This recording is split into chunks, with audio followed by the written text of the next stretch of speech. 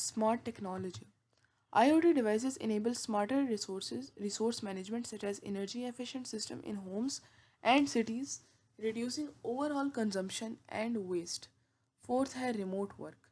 Increased connectivity allows for remote work options, reducing the need for computing and lowering carbon emissions associated with transportation.